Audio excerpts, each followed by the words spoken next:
सुटाळा ग्रामपंचायतच्या सरपंचाला लोखंडी रॉडने मारहाण।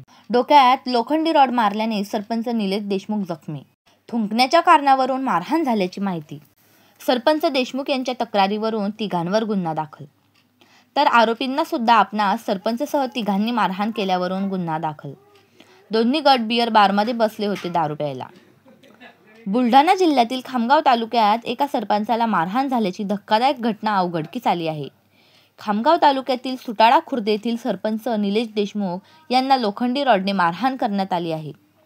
निलेश देशमुख यांच्या डोक्यात लोखंडी रॉड घातल्याने ते गंभीर जखमी झाले आहेत। त्यांना खामगाव येथील शासकीय रुग्णालयात उपचारासाठी भरती करण्यात आले आहे। बियर बारमध्ये थुंकण्यावरून हा वाद झाला असून सरपंच आणि त्यांचे मित्र हे बारमध्ये जेवायला बसले होते, तर आरोपी सुद्धा बाजूच्या केबिनमध्ये जेवायला बसलेले होते। मात्र दोन्ही गटात यावेळी थुंकण्याच्या कारणावरून वाद झाला आणि त्याचे रूपांतर मारामारीत झाले।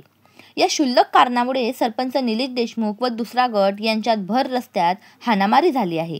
या प्रकरणी दोन्ही गटातील परस्पर विरोध तक्रारीवरून गुन्हा दाखल करण्यात आलाय। 3/2025 रोजी रात्री 10:30 वाजेच्या सुमारास हॉटेल गौरव रेस्टॉरंट अँड बार आहे, सुटाळा खुर्द भागामध्ये तो बार आहे। त्या ठिकाणी निलेश देशमुख सरपंच सुटाळा खुर्द हे त्यांच्या मित्रासह बारमध्ये बसलेले होते। त्यांच्या बाजूच्याच टेबलला आरोपी मयूर किशोर सिद्धापुरा, रोहित मगर आणि ज्ञानप्रकाश जागीर हे देखील बसले होते। त्या ठिकाणी निलेश देशमुख यांची थुंकी त्या सिद्धापुरा यांच्या अंगावर उडल्याने त्यांच्यात तिथं वाद झाला। त्या वादावरून त्यांची शिवीगाळ झाली आणि त्याच्यानंतर शिवीगाळ झाल्यानंतर GS कॉलेजच्या गेट समोर आल्यानंतर या आरोपी निलेश देशमुख यांनी त्यांना शिवीगाळ केली त्या सिद्धापुरे यांना, आणि त्या सिद्धापुरे यांनी सिद्धापुरे आणि मयूर किशोर सिद्धापुरे, रोहित मगर आणि ज्ञानप्रकाश जागीर यांनी त्याला त्या लोखंडी स्टिकनी डोक्याला मारहाण केली आणि त्यात निलेश देशमुख हे जखमी झाले। तात्काळ आम्ही पोहोचल्यानंतर सिद्धापुरे याला तात्काळ अटक केलेली आहे व दुसरा आरोपी देखील मगर याला अटक करण्यात आलेली आहे। सदरची घटना ह्या बियर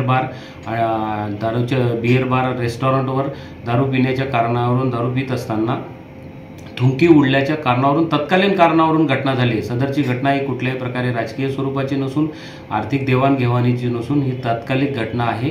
इथं थुंकी उडण्याच्या कारणावरून हा वाद झालेला आहे।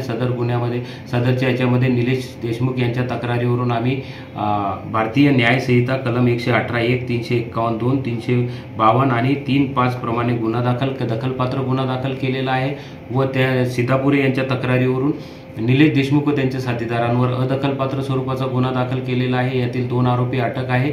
आरोपींचा आम्ही पोलीस कस्टडी रिमांड घेत आहोत। सदरची घटना कुठल्याही प्रकारे जातीय स्वरूपाची राजकीय स्वरूपाची नसून कुठल्याही आर्थिक देवाणघेवाणीची नाही, तात्कालिक कारणावरून घटना झालेली आहे। बियर बार रेस्टॉरंटमध्ये दोघेही बसून तिथे दारूचे सेवन करत होते, त्या सेवनावरून हा वाद झालेला आहे। Subscribe now and press the bell icon. Never miss an update.